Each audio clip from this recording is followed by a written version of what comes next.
这个男人加入一个组织，没想到背后竟是一场惊天大阴谋。男人名叫亨利。这天他在大巴车上认识名叫保罗的男人。保罗在这里人生地不熟，他请亨利帮忙找辆二手车及一个住所，同时他也会支付佣金作为回报。亨利欣然答应，随后便带着他找到一辆看着还不错的小车。保罗爽快地付了钱，并拿出一点钱给亨利作为答谢。不过亨利并未收取，因为他看出保罗买车几乎花光了积蓄。之后保罗找了一家宾馆住了下来。第二天，保罗再次联系亨利，请他帮忙一件事，并要求这件事得当面谈。晚上，亨利找到保罗，保罗表示他来此地是帮一些人做事，不过他现在临时有事做不了，那边现在急需人手。他问亨利愿意接手这份工作吗？事成后佣金不菲。亨利想了想，表示暴力的事情他不干。保罗急忙解释道：“两人相约第二天与雇主见面，但第二天亨利不见保罗踪影，只有一辆车子驶到亨利面前，车里只有一名墨镜哥。他催促亨利快点上车。亨利尽管内心有些疑惑，但还是上了车。墨镜哥名叫马克，他表示保罗有事来不了，他带着亨利到地下停车库，这里有位男人等候多时了。马克下车与他交谈了许久。亨利在车里一脸懵逼，不知道他们在搞什么鬼。等到他们返程时，天已经黑了。这时马克给亨利一袋东西，并表示这是亨利的新护照。亨利很疑惑这是要做什么，但马克只是隐晦地表示他们的工作很隐秘，好像是为某些大人物处理麻烦。他让亨利不能告诉任何人，包括他的家人。随后就将亨利送回家。次日，马克在老地方接亨利，然后将他带到某豪华酒店。马克对里面的男人毕恭毕敬，看样子就是他口中的大人物。马克向领导介绍亨利，但领导却嘲笑亨利的打扮像个不入流的混混，希望下次能穿套像样的衣服。随后他提到保罗，保罗因为惹上不必要的麻烦，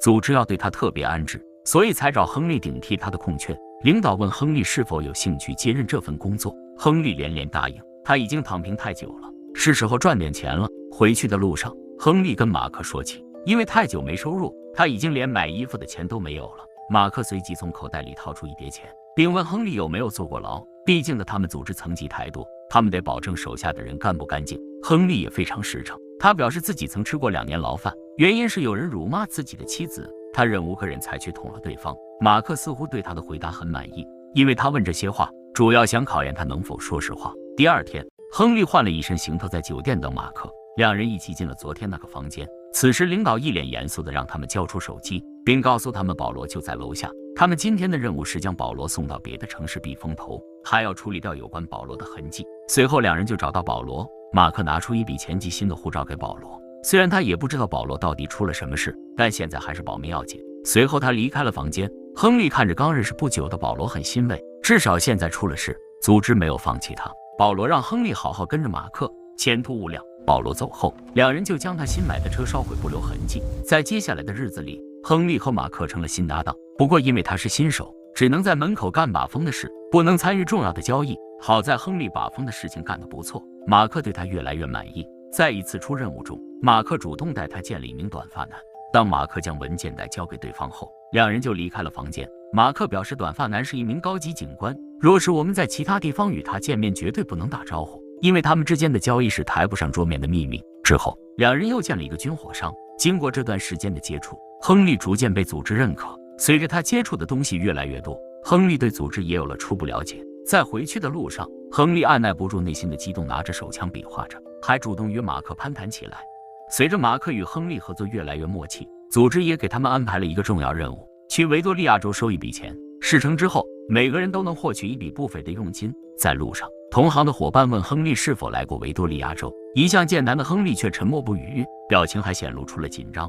在完成任务后，几人相约吃大餐犒劳自己。席间，马克看到了组织的二把手约翰出现在这里。之后，约翰的手下胖子走了过来，他与马克打了声招呼，还让亨利写下自己的名字。亨利没多想，就起笔写了一个，但没多久，胖子又过来让他写出他另一个名字。亨利有些尴尬地看了看马克，但还是写了出来。马克愤怒地质问亨利，相处这么久了，为何不告诉他还有另一个名字的事情？亨利表示自己几年前曾改过名字。这时亨利才反应过来，约翰要他的名字干什么？同行的伙伴表示，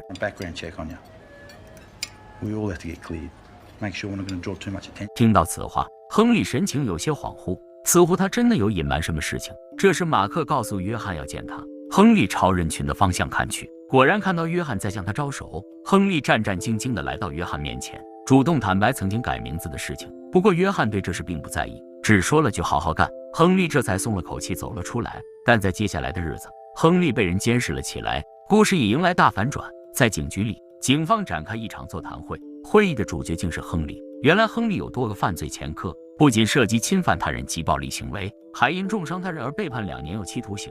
而且在不久前，维多利亚州有个男孩被绑架了，警方经过多方排查，怀疑是亨利干的。但由于亨利几年前改过名字，所有的犯罪记录都记在另一个名字上，而且这事之后，亨利带着妻子到另一个城市生活。现在警方的证据不充分，无法将其定罪。为了找到失踪的男孩，以及将罪犯绳之于法，警方布了一个局。他们先假意接触亨利，然后将其引入一个虚假的组织里，让他认为这是一个无所不能的组织，专为那些大人物处理一些见不得光的事。就算成员不小心犯了事，组织也会妥善为他们处理后事，安排后路。保罗就是一个典型的例子，只是他不知道这些人其实都是警察，他还天真的以为马克就是他的盟友。现在他们只差让他主动供出犯罪过程了。于是他们派出女调查员以警方的名义联系亨利，表示他涉嫌绑架一名男孩，让他到警局接受调查。但亨利并未放在心上，只要他不说，他们没有证据，不能拿他怎么样。之后马克以组织的名义带着亨利见之前那名高级警官，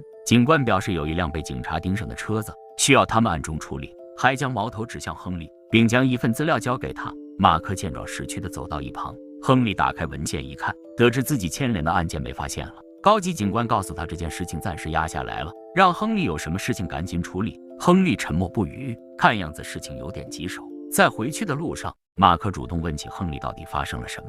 亨利正想解释，马克却突然接到上级的电话，调转了车头，并焦急地询问亨利到底发生了什么事，为何约翰会突然要约见他。此时约翰正在酒店里也忐忑不安，因为他们要对亨利最后的问话，如果再不能套出有用的线索，所有人的努力都将付之一炬。当亨利坐到他对面准备坦白时，约翰因为太过紧张打碎了杯子，打断亨利的回话。等他收拾完玻璃碎片时，亨利表示自己曾因重伤他人被判入狱2年，这些事情他也跟马克坦白过。马克在一旁也连连附和。这时亨利又说，上次接受审问的确是因为另一件事，不过那都是小事。紧张的约翰见他不肯说出实情，只好借口到卫生间冷静冷静。马克见他久久未出来，上前关心。冷静后的约翰让其赶紧回去。马克出来后借口有电话走了出来。这时房间内只有约翰和亨利，而马克则到另一个房间与同事们一起监听他们的对话。从监控里他们窃听到约翰告诉马克 So,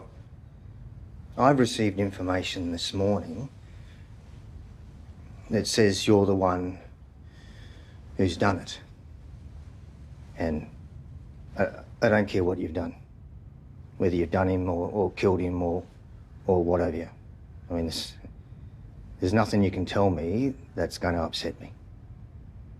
What I care about is being lied to.